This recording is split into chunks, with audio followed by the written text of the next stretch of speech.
a lecture on the black woman's presence in the African concept of God.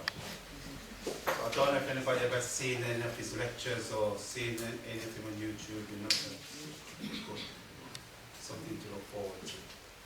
So now we're just setting up the PowerPoint. So when you're ready, I'm ready. Yeah?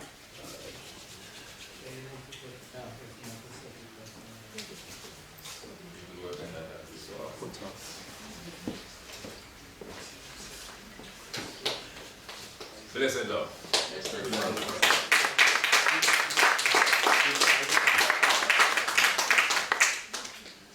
Alright, we'll give thanks.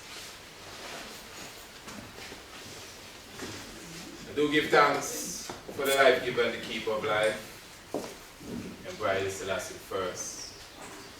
I give thanks for the blessed evening, and I'm very thankful for those who came out, tonight. Maybe to some degree on a bit of a short notice as well.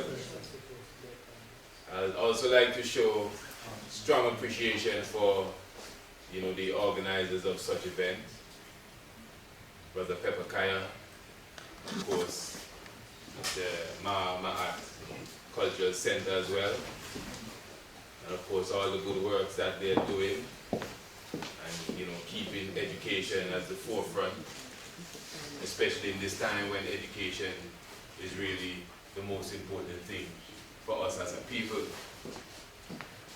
Yes, once again, I'm Honorable Priest Isaac. For those who may not know, I am an official certified priest of the Ethiopia Africa Black International Congress, Church of True Divine Salvation, and also within my own realms and my own field, I am a lecturer.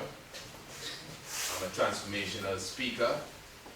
I'm an author of 2 books, filmmaker, child counselor, a radio announcer as well. I do host several radio programs, to be honest. And again, it's just a joy that I could even share these few words with you this evening.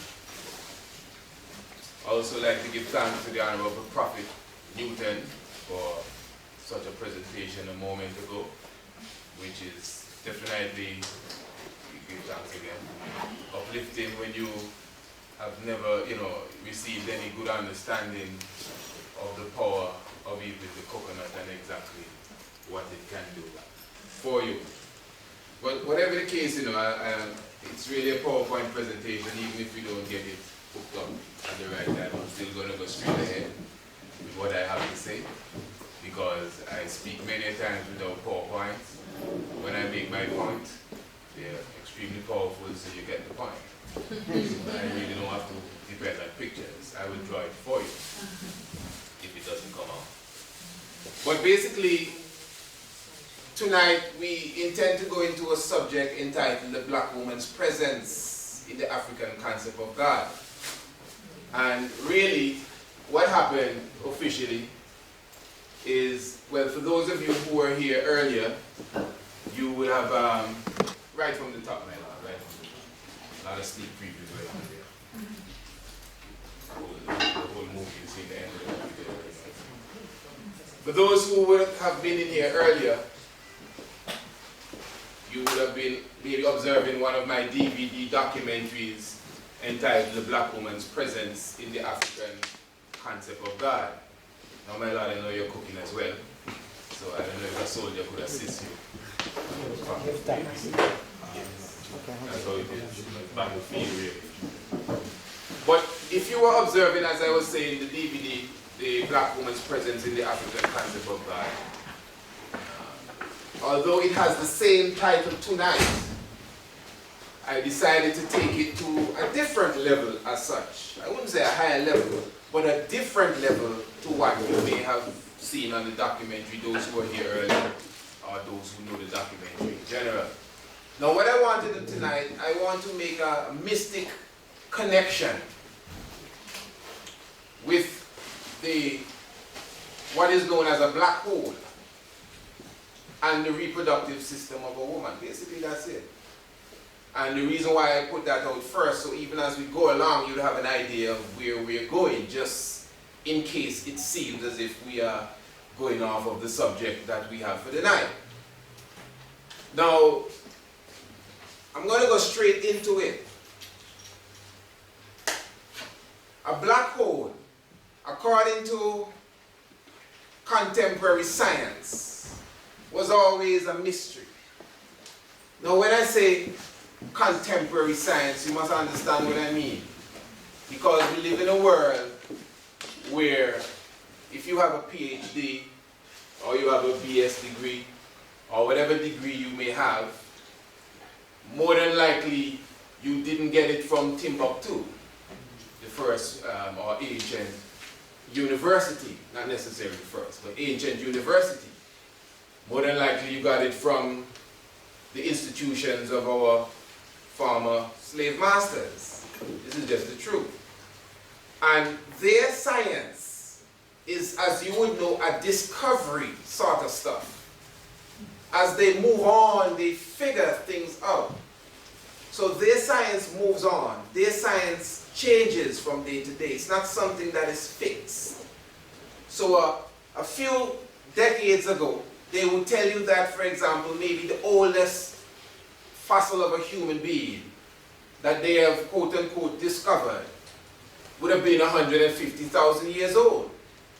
But today it's different. The oldest human being is 5.7 million years old, which is kind of normal, which are fossils that have been found in the Rift Valley. That's where they usually find them, in the Horn of Africa. 5.7 million years old. Now maybe next year they're going to say, oh, we have discovered something else, 10 point something million years old. So their science moves on. The atom, which we will get into, is the smallest thing. That's what they said when they discovered the atom. In fact, the term atom actually means the smallest thing. Lo and behold, they found some smaller things than the atom. Basically, the makeup of the atom: protons, neutrons, and electrons. So basically, if we're going to take it for its name value and definition, an atom is not an atom because it's not the smallest things.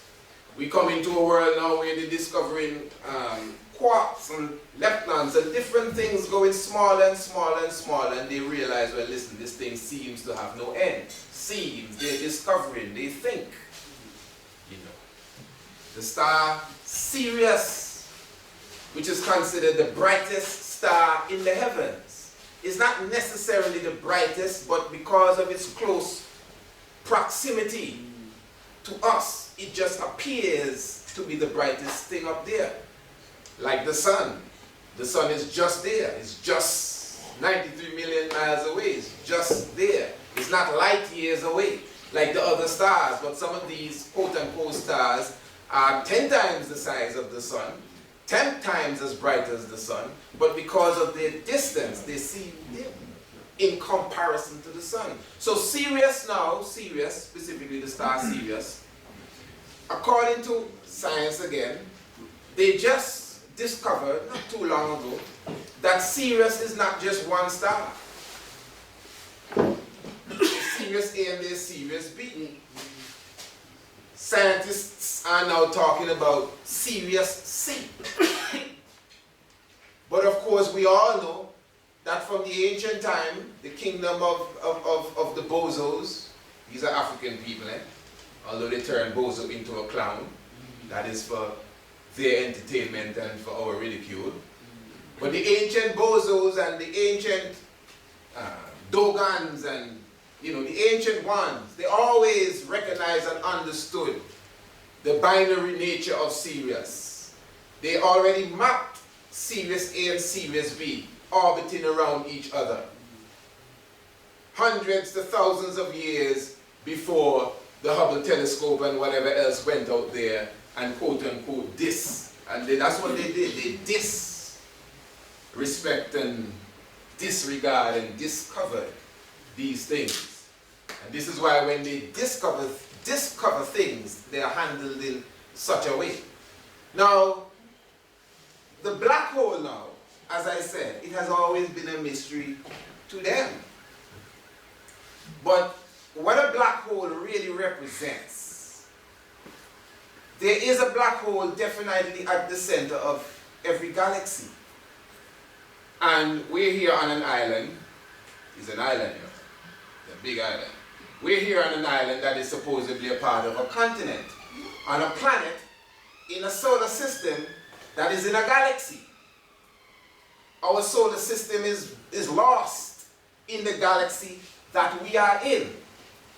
And at the center of our galaxy, there is an area which would be considered to be an area of nothingness, spreading maybe 3, 4, 5, depending on the size, 6, 7 light years across. Now, since we're going into some level of astronomy, it's good to understand what a light year is. If an individual tells you, well, this star is 4 light years away, it simply means that the light from the star took 4 years to reach here. You understand that light travels at serious speed, 186,000 miles per second. That's the speed of light, 186,000 miles per second. So you put on a flashlight, click, in a second, the light has gone 186,000 miles if the beam is that strong. In a second, in a second. So you could imagine the length of a year. Just imagine your last birthday and how long it takes to come to the other birthday. And yet still you have a star so far that the light of this star that I'm here watching takes 4 years. I have a son that's 4 years old. That light takes 4 years to hit the earth. And that's close. Because obviously there are objects that are 100 light years away, thousands of light years away, millions of light years away. But when you understand the vastness of existence, not necessarily space, but existence is not really something that is hard to believe. Now what I'm going to do, I want to get into the making of a black hole. If you could give me the next slide here as we go. Now, a star itself, you know, the sun again that we have is said to be a star. It is a star. And they actually give the sun a lifespan. When you watch some of these History Channel and documentary channels, they will tell you, well, the sun has a couple billion years to go. Some say it has some million years to go. Some of us will, oh, well, I'm glad I will be around that time when it goes. Because I could imagine what happens if the sun really goes. But usually that's really the fact, that a star has a lifespan. It's just like life in general. Things have lifespans. Some longer than some. A star has a lifespan. So it's not impossible to believe that the sun also has a lifespan. Now at the end of its span, the star would either go dead or the star would explode. And the explosion of a star is something that is regular. As a matter of fact, just a few months ago, they just discovered a few, what they refer to as supernovas, hundreds of light years away, they say. Now, this that you see on the screen, that's a supernova. Now, what is a supernova? A supernova is an exploding star. Not a star that has exploded, an exploding star. Because the process for a star to say boom and explode is something that is taking place maybe in a couple lifespans. So it doesn't just happen like, oh, you know, this star exploded last night. No. When a star begins the explosion process, this is a process that is going to last for a long time. Hundreds of years for the star to boom and explode. You could understand it's a different dimension than where we are.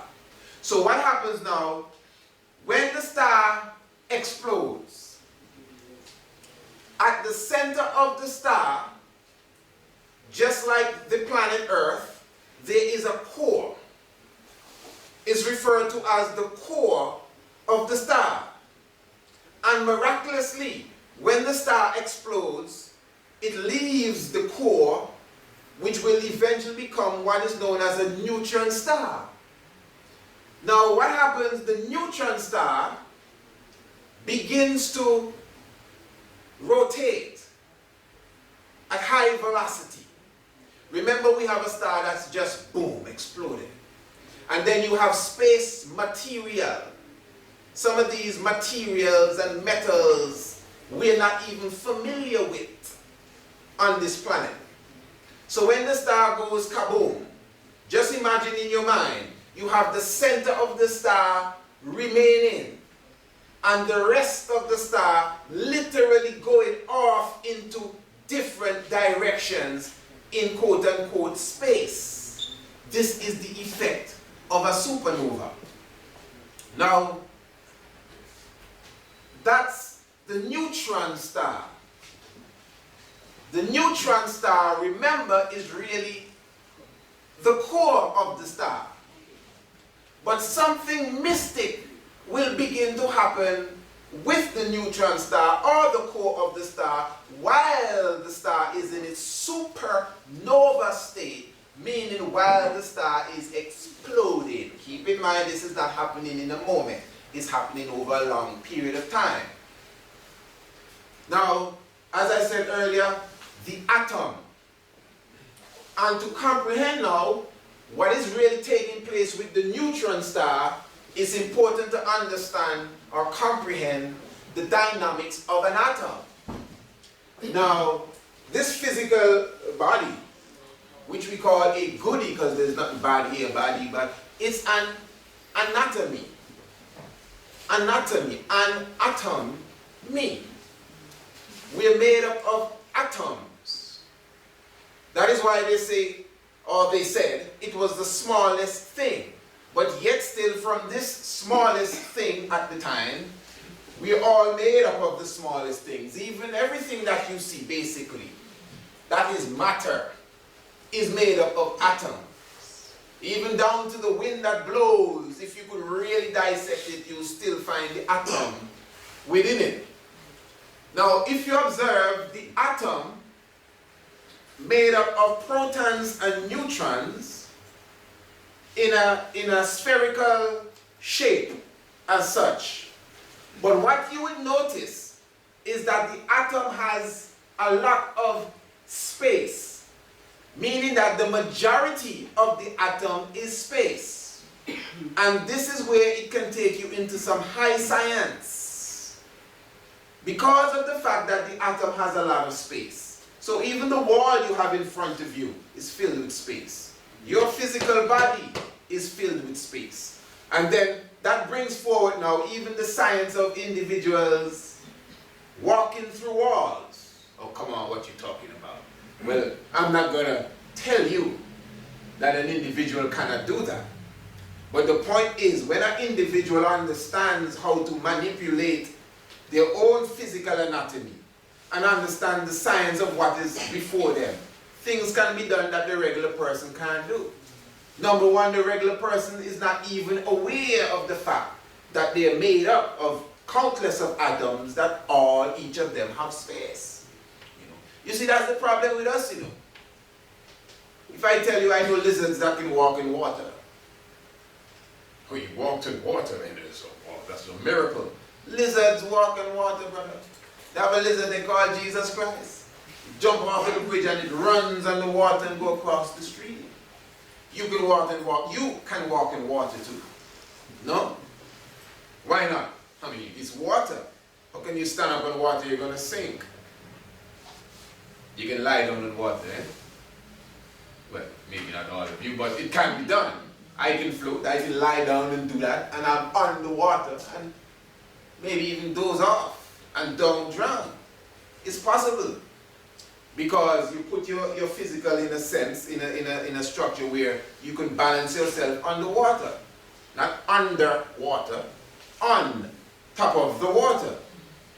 Now, to stand on the water, to stand on it, listen to me good enough, is obviously much, much more harder But the fact that you can lay down on the water means that you must be able, you can't tell me no foolishness, you must be able to stand underwater. It's much, much more harder to do, much less to walk and run underwater. But it can be done. Remember, we are people, you know, we are using several neurons at one time, you know, 3 or 4, 5 or 6, when we have trillions available to us to use. So obviously we are much, much, much lower beings than what we are really supposed to be. So things that we are supposed to be able to do, remember, we have dominion over the flying fowl, and we can't fly. We have dominion over the fishes of the sea, and they can go to the depths and we can't even follow them. So what kind of dominion we have? Because we have lost the ability to do the things that we were able to do. We're afraid of lizard, we're afraid of honeybee, you know, and we specifically have dominion over these things. So what happens here now? In the atom, when the star explodes, which is and the core of the star remains, which is the neutron star, the core of the star. The core of the star begins a process which is known as collapsing upon itself. Meaning, here you have the core of the star, and keep in mind that a star, you have stars the size of the sun, you have stars 10 times the size of the sun, 100 times the size of the sun. So obviously, if you have a star, let's say the size of the sun, and it explodes, you may get the core maybe being the size of Mars. That's still big. But what happens now? The core of the star begins a process that it begins to collapse upon itself. Meaning that the star will become smaller and smaller and smaller and smaller over a period of time. How does this happen? The space in the atom will be compromised. So it is the atom that begins the process of collapsing upon itself. So while the atom collapses upon itself, the atom within the core of the star, which is now the neutron star, which is the core of the real star that just exploded, so as that becomes smaller and smaller and smaller, and it's rotating upon itself, that's the neutron star, the rotation speeds up, the velocity increases, and what happens here now, it begins to grow a serious level of electromagnetic field around it, just because it's collapsing upon itself and just because it is rotating at incredible speeds now. Neutron star. Okay. Now, what you have here now, this is basically a nebula. And I mentioned earlier the Hubble telescope. And I think it's the Hubble telescope that really took pictures of most of the nebulae, which is plural. So you have the, who's coughing here? We have a product they call pure gold. Pure gold, made with cayenne pepper, turmeric, ginger, parsley, spring water. It's the best thing for that cough. Bring the mucus out right away. Back to the regular program. The nebula, as beautiful as it seems, it appears, it's described as cloud dust. It is said to be a beautiful rendition of the heavens in the form of cloud dust or space junk, space matter. These are terms that they use. Now, it's not really a cloud in the sense of what we may call a cloud. You see, when the star explodes, you have to keep in mind, you know, this is a big thing.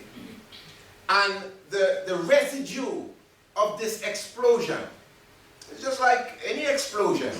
You see the smoke rising, you know, it's the same thing. It appears as if it's smoke, but all of this is the residue or the remnants of an exploded star or a series of stars that had exploded, and they formed a nebula. So you have beautiful nebulae like the Eagle Nebula, the Horse Nebula, the famous Orion's Nebula. All of these are known, the more famous ones that people speak about. Now, mystically, why this is so? As I said, it appears to be a cloud. But they have material in here, the size of England. But because of the distance that we are from this is far, far, far away. So from the distance, it looks like a beautiful cloud with pretty colors and shining lights coming through. But you can't pass through this. I mean, they're big rocks, stones, as I said, the size of maybe the planet, the size of this building. They may vary in size, but it's not what it seems. It's a lot of space matter just there, giving a beautiful rendition from the distance that we are looking at it from. Now, in the midst of this nebula here, somewhere lost inside of this, is the neutron star. Remember, this is a result of a great bang, a big bang. This is the result of a supernova. This is the result of an exploded star, or a star that is still to 1 degree in its stage of exploding. Now, the neutron star, or the core of the star, is continually getting stronger over this lengthy period of time. It's still getting smaller. And this example can be seen in aluminum foil paper. If you take a sheet of aluminum foil paper and you make a foil ball, and you just crumble it, that's the very same effect that happens to the core of the star when the star explodes. It just crumbles and comes small, small. As I said, technically the right term is it collapses upon itself, gets stronger and stronger. So it's somewhere inside of this dust, just spinning around, getting stronger and stronger. And as it's getting stronger and stronger, it's developing a space around itself, a very uniform space too. As a matter of fact, it's a spherical space. This is a quasar. No, it's basically the same thing in different stages. This is a quasar. They discovered some quasars the other day too. And what the quasar is, as you could see here, there's a dark area of what appears to be nothingness, quote unquote, a black hole. Within this black hole is the very same neutron star. But as I said, the neutron star now, strong velocity, man, electromagnetic energy, electricity and magnetism, electromagnetic energy is being seriously increased in this little ball. So even though the neutron star may have been the size of Mars, when it gets smaller and smaller and smaller, it may become the size of Trinidad at the end of the day. And the smaller it gets, that may be still big, you know, but for what it is, it's small. The smaller it gets is the more powerful it becomes. And it demands and it commands an area around itself that nothing else can enter. And not just an area, a uniform area. This is why now this quasar is being formed in a spiral fashion. I'll show you why. Let's take this example quickly. There's a full moon out there right now. Well, it's going down from the fullness of the moon. But the moon now revolves around this planet. Here you have the planet Earth and the moon just goes around the planet. As if this planet is some sort of magnet to this moon. And not just a magnet, you know, but a uniform sort of energy, wherein the moon doesn't slam into the earth, you know.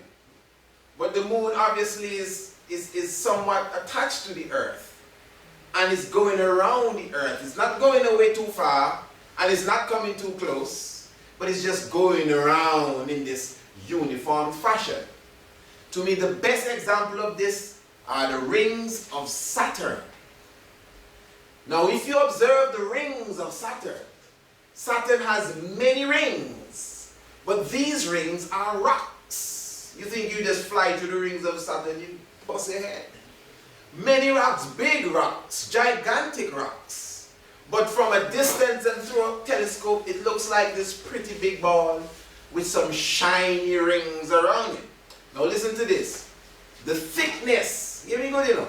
The thickness of the rings of Saturn. Meaning that all of these rocks that are going around Saturn that gives this impression of a ring or rings, they do not go above the ceiling, or they do not go below the flooring of the electromagnetic energy that comes from Saturn. So Saturn's energy, electromagnetic energy, is such that it attracts rocks and uniforms them. It doesn't just attract them, it uniforms them. Saturn has several rings, meaning that in between one ring, then you have another ring, then you have another ring with uniform spaces between the rings, you know. And yet still all of these rings have a specific height that they do not pass above or below. And whatever energy is inside this ball called Saturn, it is controlling all the rocks, countless of rocks that just go around it continually in this specific order. They do not go against the order of the energy given by Saturn. It's the same thing with the neutron star. It has developed this specific uniform energy. That is why now the nebula will eventually uniform itself, where it begins to form this spiral shape. But listen, this is how it happens. Remember, as I said, you know, the star explodes. So you could just imagine, boom, this great explosion. So you have rocks flying here. You have rocks going to the east. I know in space there's not really east, but you know, just for our understanding. You have rocks going to the east. You have rocks going to the south, rocks going to the north, rocks going up, rocks going down, just drifting away in space. Just imagine rocks just drifting away from this old star that just blew up. And while they're drifting away, here you have the core of the star left behind, spinning around, getting faster and faster and faster and faster, getting smaller and smaller and smaller and smaller, and creating a serious pull, electromagnetic energy. What would you think happened? These same space material that are drifting away, the vast majority of them will eventually slow down in their drifting process, stop as well, and reverse. This is science, you know, and go back to the same neutron star. Remember, this is taking a long period of time. It could take thousands of years. But that is exactly what is going to happen. And obviously, it will attract other material out there that that can conduct to it. Because this electromagnetic energy is somewhat different than maybe what we know. This is a serious thing altogether. That's why people think the sun is hot. The sun is hot. The sun will quicker electrocute you before it burns you up. The sun is electricity. Okay, so what happens now when the space material begins to return to this spot, this area that is being created now, because we can't see no neutron star anymore. There's this vast area of circular nothingness that has been created. It could be from 1 light year in length, it could be 2 light years in length, depending on the size, depending on the time. Now, according to the definition of a black hole, you know, the black hole magnetic energy is so strong, this is what scientists say, not me, that if it was possible for you to hold a powerful beam flashlight again over a black hole. Just assume there's a black hole here, and I'm here, and I have one of those serious flashlights, and I go click. The light, when it passes over the black hole, will bend and go into the black hole. That is how strong the black hole is, that it can literally pull the light. Oh no, that's impossible. That's a problem. What is light? This is photons, you know, the particles, you know. Light is particles. It can literally bring it down. The sort of electromagnetic energy that the black hole is pulling. So what happens now is that the space material is returning to the area from whence it came. But mystically now, as it's coming towards this newly formed center of nothingness, center of energy, it doesn't just go and, you know, drop in the hole. As it comes closer, it begins to go around the hole. And this is why you have this area of high excitement. That's what they refer to it. I'm using scientific terms, eh? I just want to be clear. Honestly, these are the terms they use. This area of the quasar, the more inner circle of the quasar, is considered to be an area of high excitement, where most of the rocks may become liquefied and definitely become charged and become what is called in a plasma form. And eventually, rocks and other space material will fall in to the black hole, into this area of nothingness, just as if they're just disappearing inside of it. And eventually, they will be spat back out, as you can see, officially in that form, plasma form, which again, plasma is basically one of the states of matter. It's not just liquid, solids, and gas. There's also plasma. Plasma has a lot to do with the spirit. But again, it's highly charged electromagnetic energy. So even when they talk about plasma in the blood, it may be different, you know. But they wouldn't use those two words together unless there's a similarity. And your blood is electricity too. Trust me, we have electromagnetic energy inside of us. Now, so here, give me the other one. Give me the next one here. Yeah, please. But as you can see, the black hole here. Now, this now would be a perfectly formed galaxy.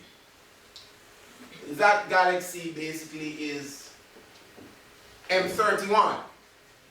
M31 is the galaxy in the Andromeda constellation.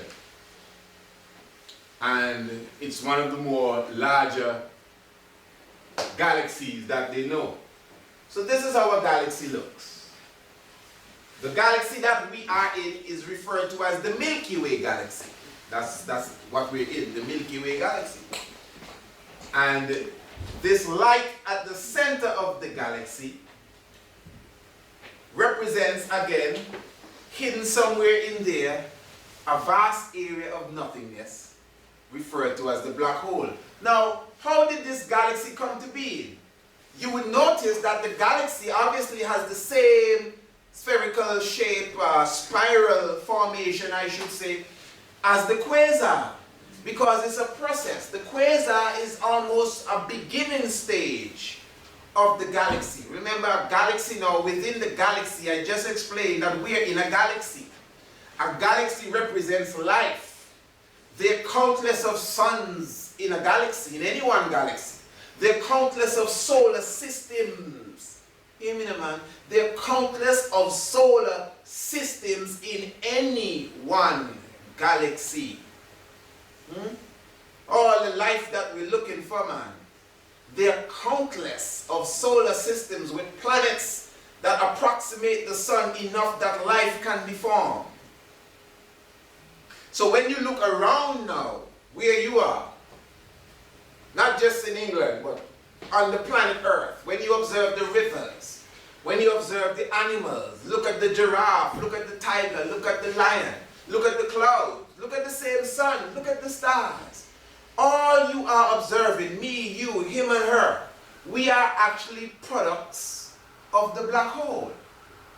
Because what happens now is that outside of the black hole, what comes out of the black hole specifically, the material that is spat back out, is what eventually became the galaxy that we know of.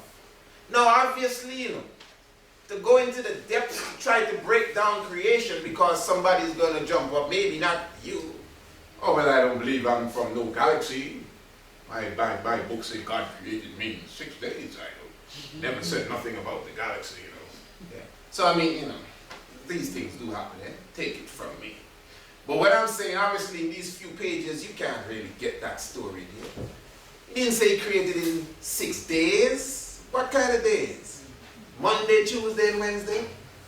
According to that book, well, if it's 6 days, I think it's Wednesday or Thursday, he created the sun. And it's the sun that maps our days. So that's a different level of days than what you call days. You see, we've been left in a daze with all the weeks that we get from these people. So we are lost. We are weak and in days. Serious, that's their words now. We are weak and we're in a daze. So that's why we can't comprehend a lot of what we need to. It took 6 eons of times. That's what it means. To create the creation that we know. 6 eons of times. You understand? Not necessarily, oh well, Monday morning he created the lion. No. That's something different altogether. So you cannot run from the fact that the black hole represents life in general. That's the point, keep it in mind.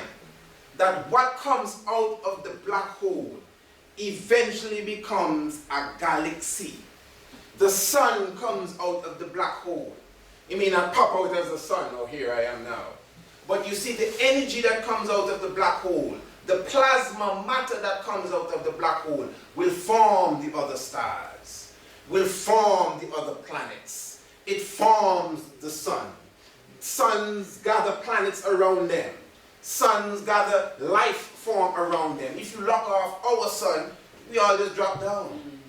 Because the sun is the life giver. That is why the sun has always been recognized as the symbol of God.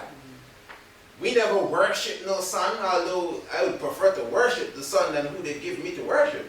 But we never worshiped the sun though. We understood the symbol of the sun. And it's not by no mistake that religion considers God and his son.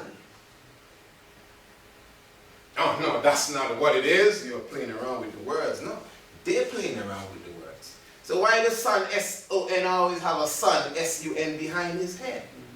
It's called a halo. Hello. It's called a halo because halo means sun. Heliopolis in Kemet, Heliopolis. Opolis is city, is the city of the sun. So the sun is the symbol of the sun. So the sun, the moon, the stars, the planet, me, you, grass, clouds, whatever, comes out naturally from the black hole. And keep in mind the process again, it's a simple process, but it's obviously not a simple process. From the star that exploded to the neutron star that collapsed upon itself, because the atom is filled with space, so it clamps down and it gets smaller, velocity increases, and of course what happens? Then you have the beautiful nebula. But within the nebula, the little star is working. So as pretty as the nebula is, in a couple thousand years it's going to be gone. Because all the material that make up this nebula will find its way once again back to this neutron star. But it's not going to run into the star. It's going to go around the star like in the quasar form, heating up energy. Then it goes into the black hole. These rocks just go in the black hole, fall in the black hole. And then eventually the black hole spit back out.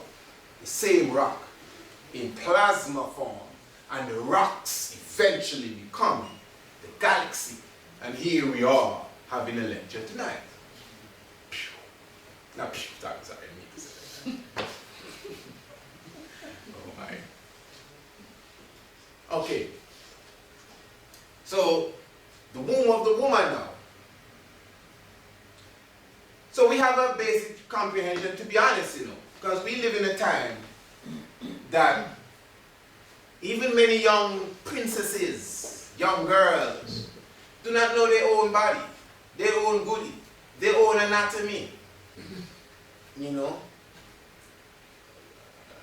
Young girls seeing a period for the same time, mommy, I'm bleeding. Well, technically maybe that, but obviously she should have been furnished to some degree, to be educated to some degree, wherein when that happens, the statement wouldn't be, mommy, I'm bleeding. Mommy, I think it's here, Because obviously they had some prior conversation, something she expects. She's learning about the natural cycle of the woman. Right. This is the incubator of life. The womb. The vaginal canal. Because what we refer to as the vagina is not necessarily the vagina, It's the vulva. It's the opening of the vagina, but there is the canal. Now, obviously, as I think Honorable Prophet Newton earlier was speaking about the sperm and everything, most of us understand the whole process. I hope we understand the process. This is something everybody can do, but some of us don't even know what we're doing. That's just reality. So, as the sperm obviously goes in and fertilizes the egg, and the whole ovulation begins as such, well, the process of the egg becoming a human being, and the gestation process specifically begins, and within the womb, a life begins to form, and in 9 months, you have me or you. That's just a regular thing. As I mentioned last night on the More Knowledge program, it has become big business to take out these things out of the womb, man. Imagine your womb, man, and the womb gone. Because that's what you are, womb, man. The Bible said he created male and female and called their name Adam.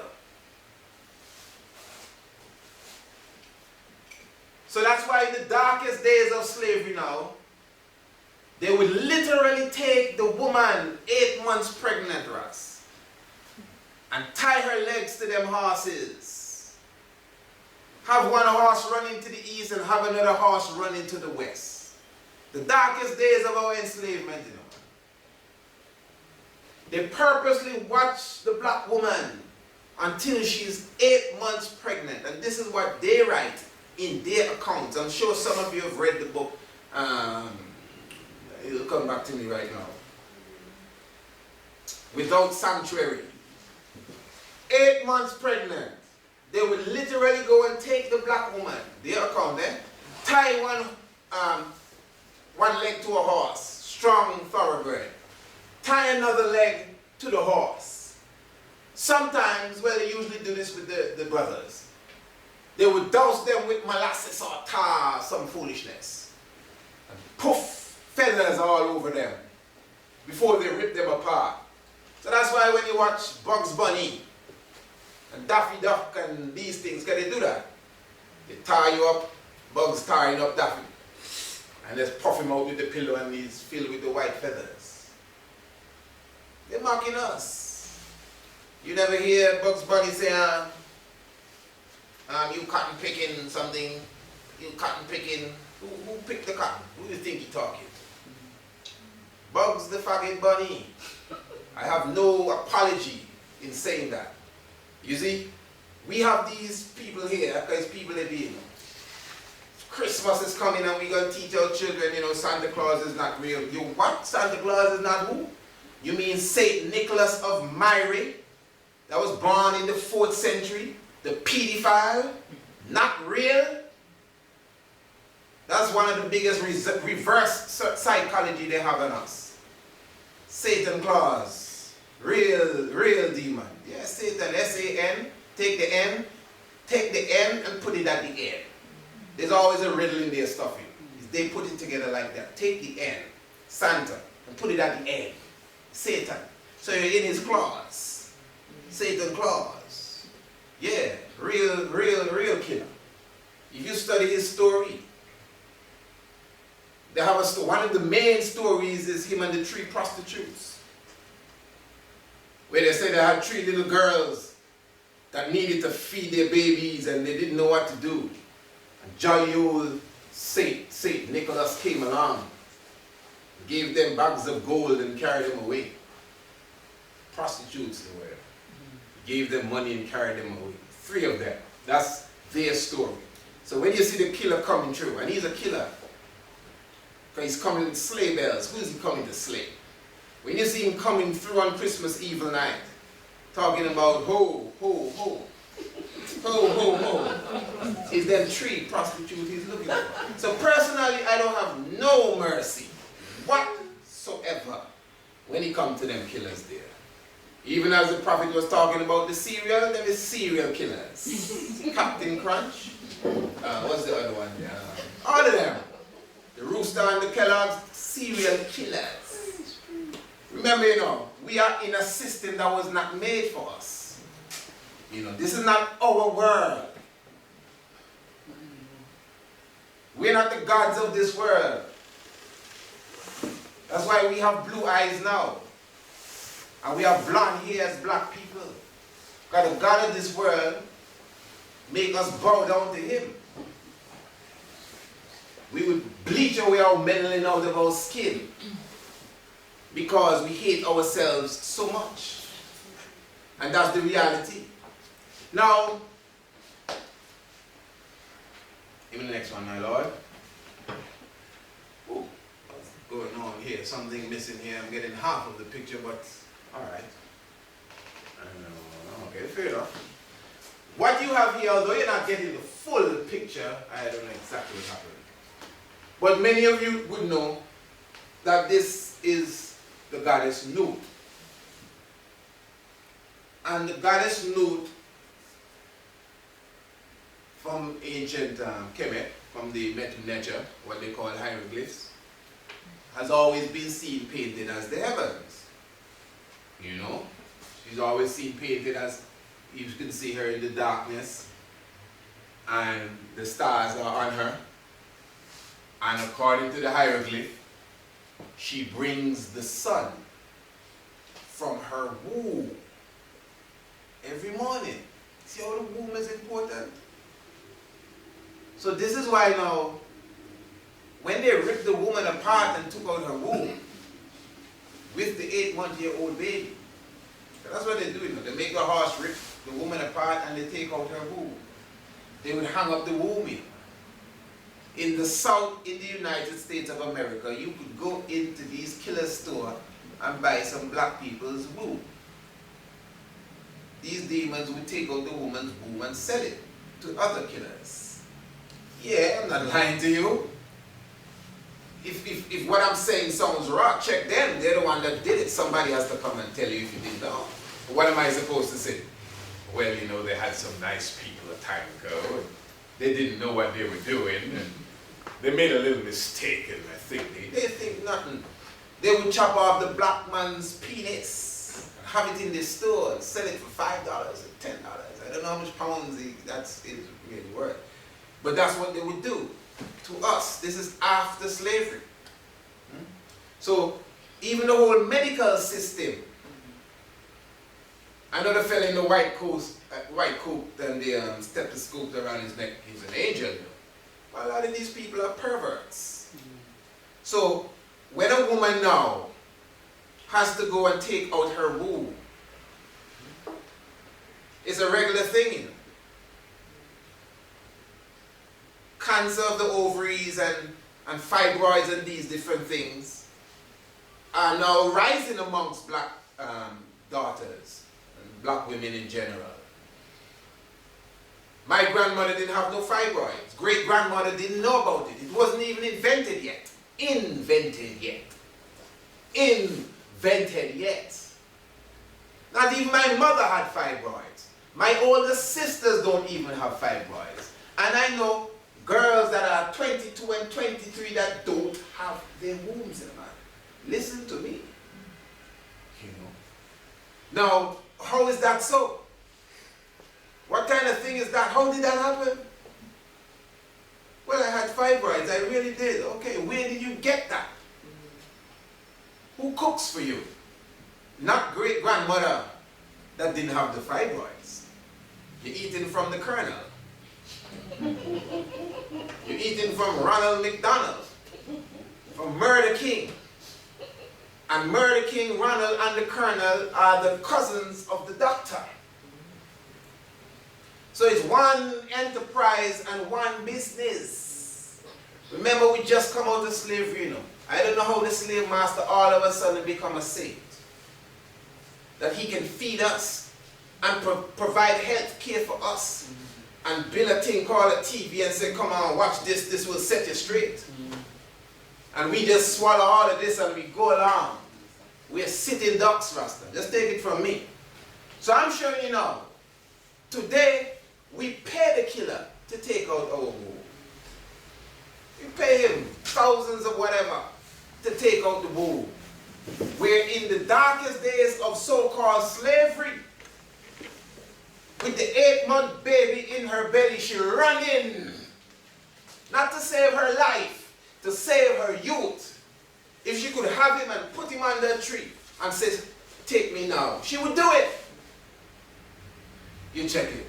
But you see now, in those days, we were not in slavery. We were prisoners of war. Now we're in slavery. Now we're slaves. They would never let us go unless they were sure that the niggers were well trained. Some of them didn't want to let us go now. Come on, Bobby, you're taking a risk there to let go these niggers here. You're going to give them guns? Yeah. Who have more guns than us? You think you could give a black man a gun during quote-unquote slavery? The slave master would be dead. No, we're killing ourselves. Don't you see? Somebody obviously sat and said, okay, we can give them the guns now. They are well trained. They are well brainwashed. They are well brain scrubbed. So now the woman has always been seen as the symbol of the blackness of the heavens, wherein the life itself comes from. As I said, every morning, although you're not seeing her full picture, but every morning the sun comes out of the womb of the goddess Nut. Every morning she brings it out of her literal incubator, the darkness of her womb. Now you see the mysticness of the woman, you know. As I said in the documentary, The Black Woman's Presence in the African Concept of God, the oldest religious writing, the pyramid text and otherwise, speaks about the god Ptah. And it said that Ptah plunged into Naunet.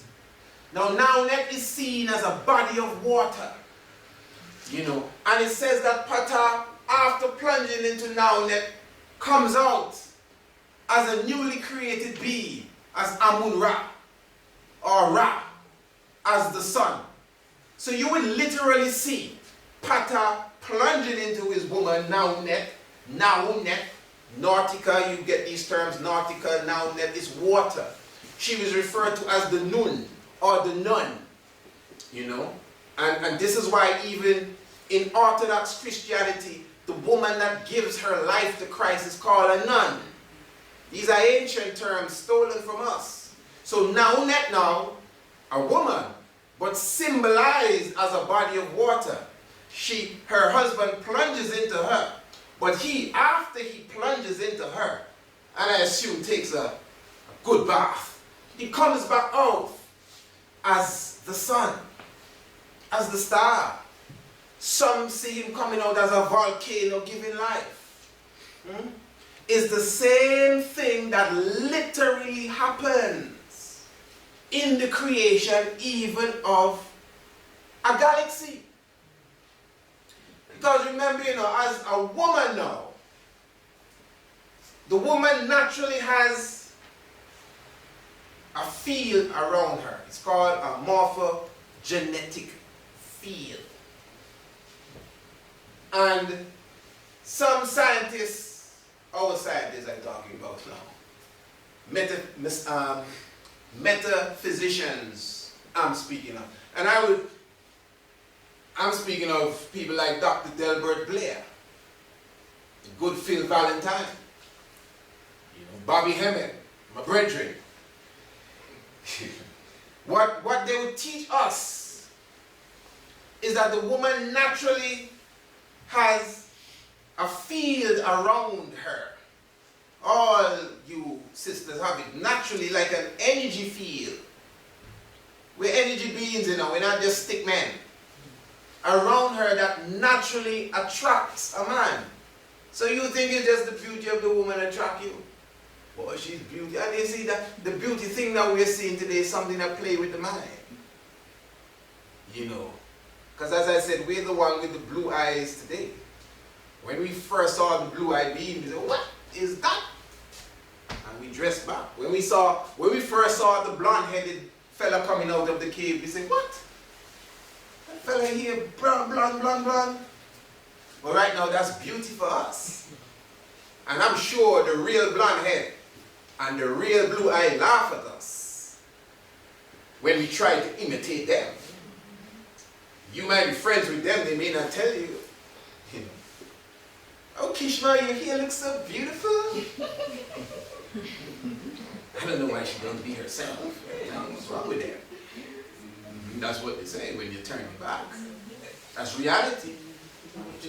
So now, taken so far from who they really are, the woman naturally has this field of energy. It's strongly distorted today. It's like melanin.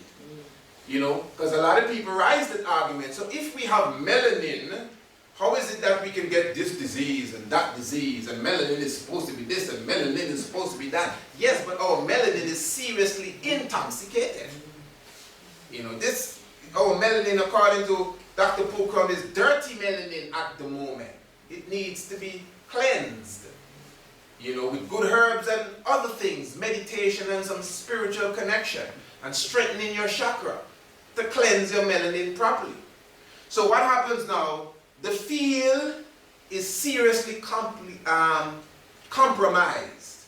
And that's why even when a woman wears these tight pants, jeans specifically, the material of jeans. You see, even as a Baba Shanti, King Emmanuel teach us, man, don't really wear jeans, Oh boy, them things, the old-fashioned thing. Well, old-fashioned. Give me the old-time religion, brother. It's good enough for me. Because the reality is not just the jeans, even the material that a woman would use for her underwear. What do you call them sisters there? Polyester. That's why the cotton, it breathes and it works better with the field. This is the truth. You think the enemy don't understand this? Even when you read your Bible, you get a list of, you wear this cloth. You don't wear that cloth. You wear this cloth. You don't wear that cloth. And whether you read Bible or not, the point that is being made is that there are things that you wear and things you don't wear. There are things that you eat and things that you don't eat. It's just reality. You don't have to be religious to know that. But we have been given anything to wear. So now we're damaging. And remember, the person that is dressing us is our chief enemy. So we're given that to wear the tight jeans now. Literally, you could see the formation of the whole thing there. The energy can hardly get out. Now, what that energy is, it's sort of a spiritual energy, Because it's deep. If you observe, when the star, because the star now to me, Pata, is a star, plunging into the black hole. Remember, he came out as the sun. The sun is a star. What was the sun named? Ra. Ra the star. Rasta. Rasta. Yes. Give it that. So the point is now, if you notice, when the neutron star, let's return to that, creates this dark hole of nothingness, it sends out an energy that begins to draw all the pieces of the star back to it. Just follow the black hole. And it's not just magnetism, it's a uniform magnetism and spiral. The spiral is a feminine shape. So your DNA, which is spiral, is symbolic of the feminine. The galaxy, which is spiral, is symbolic of the feminine. So as it draws the material to it, remember the material goes around the hole first, gets very excited. Now follow this good enough. The material going around the hole. Remember the material was going on its way. It had business to take care of. But it just felt a tug and it looked back and it went back to this dark hole of nothingness. This magnetism that pulled it there. And instead of just jumping in, it went around. Got heated on fire. And then eventually just dropped it. Rocks dropping in. Here comes another rock. Another rock. And they all get lost in the black hole. But then the black hole spit them back out. And they came out in a new form. Plasma form, which is symbolic of life. And that same new form is what eventually created the galaxy and all that we know. Because remember, Ptah, just like the rocks, went into this body of water, or body of nothingness. And space, by the way, is water. That's why they send ships up there. That's why they call them spaceships. You don't think they know what to say? When I say it's water, I don't mean it's a swimming thing, but it's a deeper understanding. All of these comets that you see, they release billions of water per second. It's like a watery world. And even to send these spaceships up there, because look at this. Well, I get the full picture, but the phallic or the obelisk, I'm sure we know what an obelisk is, or the tekken or the tekkenu. The obelisk is symbolic of the phallic or the penis of the man. So when you go to Ethiopia, I'm sure, many of you here has visited Ethiopia and you go to Aksum, and so you see the phallic or you see the obelisk standing there. The spaceship, which is usually painted white, is a corrupt version of that. And when they send the spaceship up there, according to them, every time they go through the ionosphere, they damage it. Every time they send one of them white penises up the spaceships. Yeah, that's what it is. Remember we deal with people that deal with a lot of symbolism to it. They don't play around. They break through the ionosphere and damage Newt. Every time they say so. I've heard them. NASA, we had to cut down our space missions because every time we send one up, we damage the sensitive fabric of the ionosphere, which is basically the top of our atmosphere. We're damaging the womb of the woman. And in real life is the same thing that they're doing. So in the same way again that Ptah plunged into the nothingness, he comes out as the sun. I'm showing you when all the material plunge into the black hole, the sun come out, the stars come out, the planets come out of the same black hole, and the earth come out, the galaxy is formed. And here we are. So this is why now the black hole has always been seen. The darkness of space has always been seen as represented by the womb of the woman. If you could remember I won't go back to it, but I'm sure you could see in the background the nebula. The same image that you would get from the telescope in space is the same image you get when you check the baby inside of the womb. Because inside of the woman's womb is really an equivalent to space. And this is why the woman is so precious amongst us. But you see, again, Mother Goose didn't teach us that. Ernie and Bert didn't teach us that. Oh, Big Bird would never teach us that. So who teach us this? Just coming out of captivity. You know, we're in a very sad state, you know. I know I keep repeating that because I know what I'm saying. When you understand really where your people are, you know, yes, we are coming out of a bitter era. And some of us not even aware of that. But we are still in an extremely bitter era.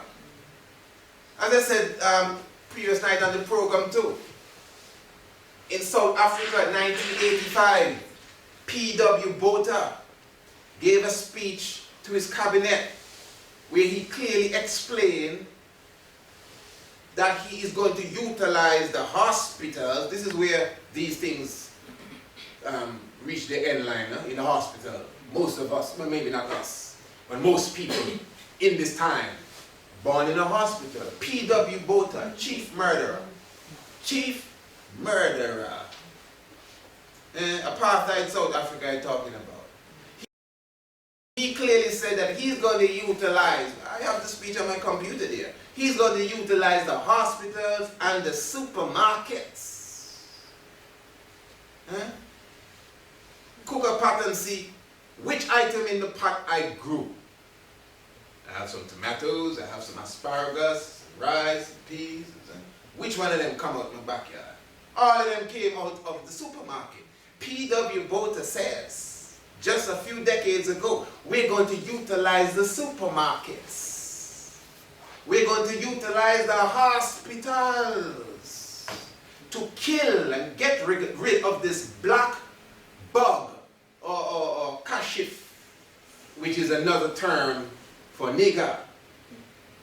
And that's a term Gandhi used a lot too. I know a lot of you may not like that, but it's all right. I wouldn't even go there. Gandhi, I wouldn't say Mahatma Gandhi. Gandhi. So what I'm saying now, you see even the whole aspect of the water. As I was saying on that DVD documentary, in ancient Latin, in ancient Greek, the term Maria means water. So this is why even in ancient religion you would see that many of the saviors come out of the water. Yeah. Vishnu is seen coming out of a fish, coming out of the water. So when it says Christ is the son of Mary, Mary is another version of the term Maria, which means water. The Buddha's mother, her name was Maya, which is another version of Mary, which is another version of Maria, that means water. And this is why even Moses itself, the name Moses means to be drawn out of water. That's what the name means. And even when he was drawn out of the water, they say they sent him in a basket up the water. So they say in a basket. The Bible says he was put in an ark. Read it good. It didn't say they put him in no basket. That's the movie. They said they put him in an ark and sent him up the river. And his sister, whose name was Miriam, which is Miria is Latin for water, Miriam, followed him up. So the woman again, always present, and her symbol has always been sure, which again is the symbol of the water. So now you could imagine, remember, you know, the black hole, which has been a mystery for so many years. The black hole, as powerful as it is the symbol of the womb of a woman. So in the same way, if you understand what the black hole is, and you could see the serious level or the serious nature of the black hole, in the same way a womb man should understand, and a man should understand the seriousness of the womb of the woman. And this is why the demons did not skin teeth to take it out of you. And this is why up to today, they still don't skin teeth to take it out to you. And they bring on menopause.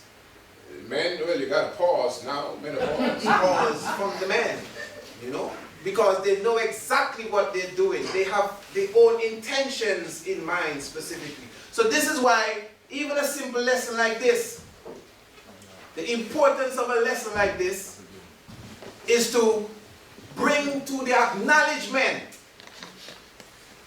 of the woman who she is. Because in sealing up now, as you would know, I have a lecture that I do entitled, Ye Are All Gods. And the reason why I do that lecture, and there's a workshop that I do, as a matter of fact, when I'm completed the lecture itself, I would like to say a few things about that. But the reason why that is done, the Ye Are All Gods lecture, is because I come to realize that education is really the key. Education, it starts here for real. It starts here. It's easy to tell someone, hey, you need to believe in yourself. But if you don't know yourself, who you believing in? A lot of us, we can't even look in the mirror and say, hey, I love you. People laugh. What are you laughing for? You can't look at your own self and say, I love you. So who can you tell that you love them? If you're telling somebody you love them and you can't tell yourself you love them, you're lying to them. You know why? Because if I ask you for a drink of water and you don't have any, you can't give me. So if you don't have no love for yourself, who you sharing love for? You understand? So it's important, even a simple lesson like this, to the mind of someone who never even heard this. They would go home and sit and say, wow, you know, I never ever thought of myself in that way. I'm not telling them to join this or join this group or join that. All they're doing is go in and think for themselves now and say, hey, this is more than meets the eye. And if we start to educate ourselves, educate our woman, educate the man, educate the children, true education, take time and put into it, we obviously must bring a generation of superpower people amongst us again. But I know the time is short. Give thanks to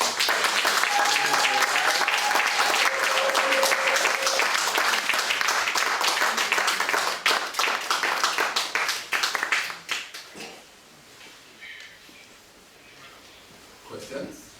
Yes. Okay.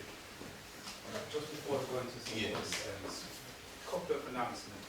All right, so we'll take, this time is running out, so take what, 7 questions? 5 questions? Yeah?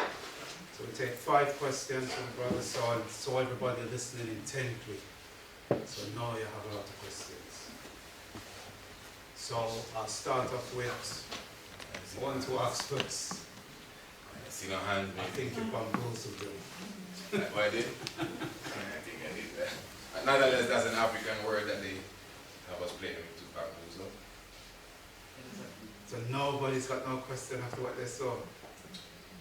So what did they think of it? What did they think of the lecture in general? Interesting and largely. Very Heavy? good. Was it too heavy? No. Maybe. The more you around. So there's but no question pops up in the mind. It's like it's kind of overwhelming.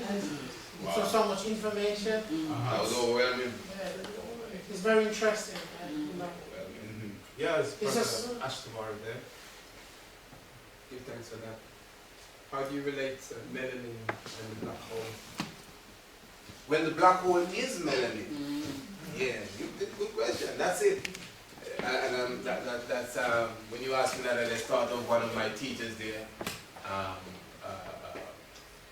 He's a professor in Barbados, Elder Colin Harper. You know, and it's through this very same subject we had that discussion. Yeah, man, he broke it down to me properly. The black hole itself is melanin. You know, because up to now they really cannot dissect melanin, you know, and melanin seems to be more connected to spirit than to flesh. So that's the relation I put to it. The black hole basically is melanin. Based on all the things that you have said earlier, that means as black people, we are all divine beings, but we don't know. Some of us don't know that. Yeah, we divine. We divine beings. They've made us divided beings. But we are a divine being because of our DNA built up. You see, we are more, we see ourselves as physical beings looking for spiritual something, but we're spiritual beings, having a human experience. Okay. Yes, my son. This is what you would call it. Oh. All right. This is the question first. Yeah, I believe, is this what they call the Big Bang Theory? Well, I don't know what they call the Big Bang Theory, but what I would say is that, from my understanding, they came to the conclusion of the Big Bang Theory because they said something out there and they heard the sound. But I mean, nothing we all came from a Big Bang, right? So, but obviously there's a bang involved. But I'm not going to say this is what they say is the Big Bang. They're not even sure what they say is the Big Bang because they didn't even know about the black hole when they were preaching Big Bang. The Big Bang stuff came into existence because they heard a sound. So are you saying that we all came from the future? Well, no. Well, what I'm saying now is that existence, life in general, that we see, because the material that makes us up, we're earth, wind, water, and fire, naturally. So we are one with the earth. You know, you're 70% water, the earth is 70% water. Although it's called planet Earth, there's more water than earth.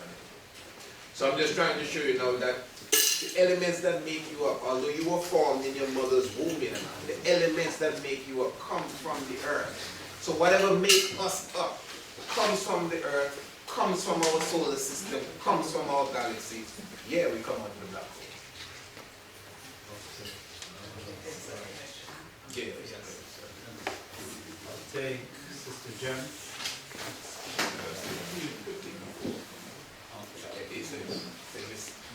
Say the last question. Yeah, all right. Okay, I want to say greetings to the brother. I want to say greetings to everyone in the hall. You know, I want to give thanks to the Creator. I want to give thanks to the energy that directs us. I do understand and I do believe that we are all spirit. And we are all experiencing a moment right now. But it's important for knowledge to play a part so that when we are experiencing, we know what we are experiencing. Today I haven't been to an event for a while, and when I saw the flyer for this event, something within me moved and said I had to come. Knowledge is important.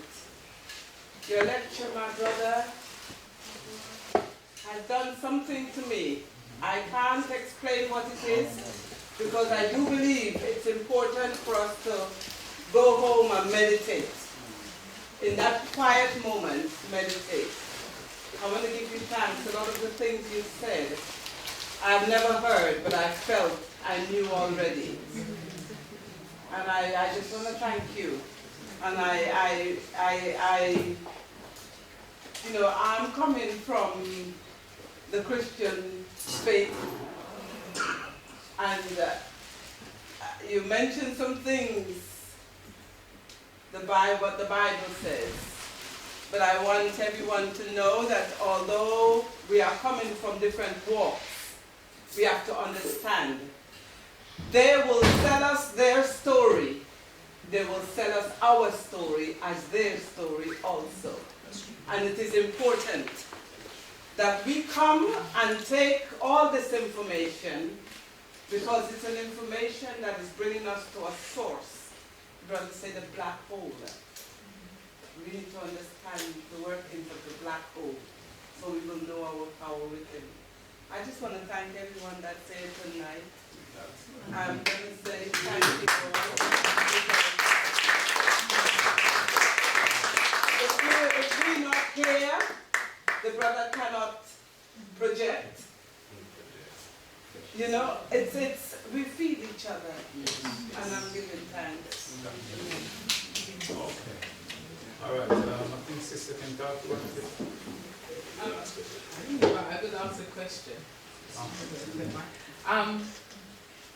You mentioned not, and I noticed that was ed at the bottom.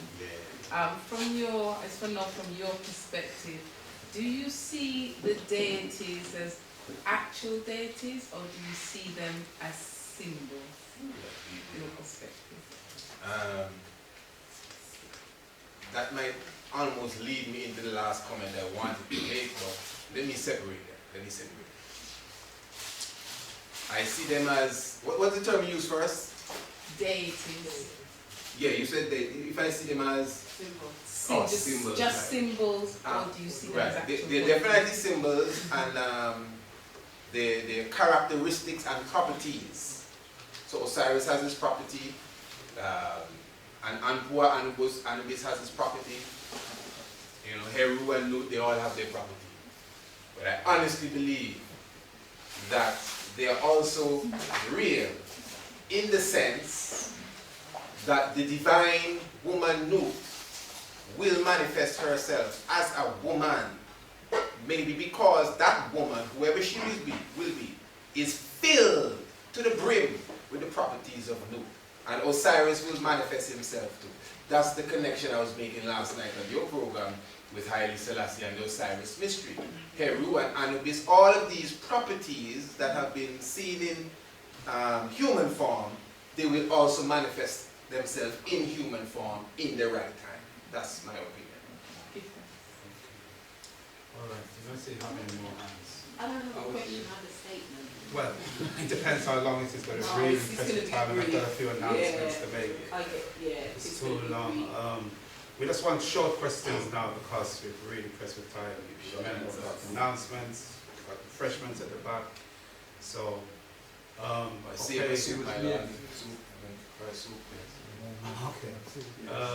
Yeah, brother, collected. As an astrologer, I must say, a powerful lecture, give respect, give thanks about the heavens. But in terms of the power of the female, what does the female have to do to recover, to uncover that power that we know that they carry in connection with themselves and the heavens? What would you say? Well, you see, that for the short answer I don't have to do, that's deep enough. As I said, and I think the sister reiterated it, knowledge is the main thing. That's first of all, knowledge. You know, there are many things, you know. That's why we have, you notice we have this kind of balance here. You can't leave out your physical anatomy. You can't go into this game dirty. You gotta clean yourself. You gotta refresh yourself. You gotta, you know, put all the gunk out of you, eat properly. That's how your mind functions properly. But then again, now, as I said, it really begins with knowledge. Basically, all of us, if from primary school stage we were given this, we would know who we are. I wouldn't have to be here talking this and wow, this is this is heavy stuff. No, it wouldn't be no heavy stuff. It would be kindergarten, you know, if we were given the education. So we need to take ourselves, you know, and take 100 respect. Because I'm Russian, that's why I'm fumbling over my words. We have to take 100% responsibility for our education. We can't depend on the silly bus, as I was saying last night. It's a real silly bus. When we come off of that bus, Christopher Columbus is a hero. And the carry kill him dead. You know, so we need to edify and educate ourselves, and as I said, even our sisters. So we have to have programs for them, or, you know, that's what I do. I have a DVD documentary, The Black Woman's Presence in the African Concept of God. I sell it when people refuse to buy it, I give it to them. They don't want to watch it. Because, you know, that's really it. The whole process of education to me is the key. She's got a question. I've got a comment. He's not even going to go on. Wait. Just a quick one. Just points now. Just quick points. Okay. Right. 1, 2. She just got a question. Just a question. Two more taken. 1, 2. Yeah, much enough. That's not nice. Thank you very much, please, Isaac. Very thought-provoking. A lot of the material is obviously new, and you know the way you combined the information and gave it out. Very good delivery. You mentioned something about the program just at the end, because it was something that I wanted to ask about. How would you implement certain programs, especially for the young generation coming up? And a lot of the program is talking about women, but where do men fit into all this? How can that be knitted together so that we can try and bring the family back together? Well, the program I was speaking of at the end is that well, as you know, I do spiritual enhancement programs. I did a program here. Some of the people here were actually in the audience. I know Mosiah took part of that. When I do these programs, so they're like workshops, and they're like only 10 people at a time for obvious reasons. And what we do, we go into different methods of teaching you how to enhance your spirituality, things that you have to do, whether it's making a gratitude list, whether it's, you know, checking the people that you are around. You know, it really has to do with the whole matter of the power of thought and how you construct the way that you think. But if we're going to balance it to children, especially male and female relationship, well, that's a relationship, not husband and wife as such. But in general, I think it has to do with the man knowing his purpose and the woman knowing her purpose. Because to be honest, we have different purposes. We're not the same, we're the same, but we're not the same. Just like an animal has a different purpose, and we have lost our quote-unquote instinct. So it's about knowing the true instinct of the man, knowing the true instinct of the woman, and then bringing it in a classroom setting and say, you know, this is what a man is really all about, and this is what a woman is really all about. And, you know, because I have to answer fast. That's the best I can give that answer. So, no disrespect, I've got on myself. I've travelled a long way, and no, I'm going to keep it really short, show you respect. I've come a long way, and I feel like the brother's got so much knowledge and information. He's just started. I thought I sat down and it was an introduction, and I haven't learnt the message. And I thought it's such a shame because everyone's here and they've come to hear what this master has come to. He's got a message to deliver, and I'm completely backed. I think I've just had a 10-minute introduction. It's leading up to something. It's ending, and I'm completely lost. He's got a lot of videos and a lot of books, and he's got a lot of number. It's important to He'll be coming back anyway. Yeah, but yeah, but coming back, please. it's You can't, a and it's just... in the ideal world, we're going to 1 it's o'clock, not 3 o'clock in the morning, and there's no No, problem. it's just But keeping the text, the context of the time, but I just thought it was going to go on for maybe an hour or 2 hours because it just got started, and I'm completely lost. I haven't learned what he's got to say. what we need to do is invite him back. Part 2. Part 2. I don't know if it's just me, I And just... also- No, I'm Yeah, sure I'm I just sat down and I'm like, I I'm mean, going I let him go well over the time. I wanted to say stuff, and I And couldn't. people need to get here on time as well. Yeah, exactly. Start Anyway. early. Yeah, I'm going to give it the last comment. you We're still know- going to have the last comment. So I'll take one more question, Sister Yeah. Merlin, and then I I'll can go take on. my word before yours. Huh? I can take my word before yours. Oh, you really want your... No. Yeah, what I wanted to say, me personally, I don't really understand about the spirituality in a different form from the form I hear. But what I'd like to know is where that connect to this fibroid thing you had mentioned, because a lot of female has that, and is it to do with the food or whatever? Well, the reason why I mentioned the fibroid, it was more in a connection, more on a level where, you know, through the system that we live in, it's all manipulation. It's not as if it's just, you know, natural for a woman to get fibroids. That's why I mentioned it. So I was just showing a connection with the system that we live in, purposely getting us sick so they can butcher us up in their places of, in their, they butcher. Abattoir. Whatever you want to call it. Abattoir, that's the word I was searching for in my life, you know, basically. But we must understand too that on a spiritual level, stress, stress causes a lot of sickness and diseases. And most women with fibroids have a lot of stress on them, and stress is not really supposed to be something you find in food. You could be eating well too, but you're stressed out. So your spirituality is not in contact. Because if you're spiritually sound, you definitely will not be stressed. Short answers. Maybe tomorrow, and I did say I'll give precise and last word and also Prophet Newton. So just to wind up, I'll let them say a few words.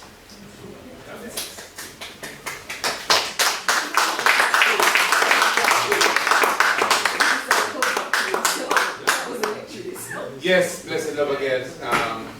Again, thank you again for the words of love you also expressed. I'd like to give thanks to the elder Pepakaya as well for the energy, not just for tonight, but all the years within the struggle. And obviously, as the good sister said, she did send me a poster, concerning the good brother from South Africa. But I honestly did not read it. Well, I know you know me. Sometimes I lackadaisical in certain things, but that's how it is with me. I saw it, but I didn't read it to understand the dynamics of it.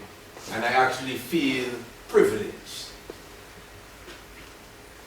although it's tomorrow, to have forerun him in speaking at the Maa Ma'at Center. As the sister said, nothing just happened, things happen for the spirit. Because I admire the brother very much, and it would be a privilege for me to meet him.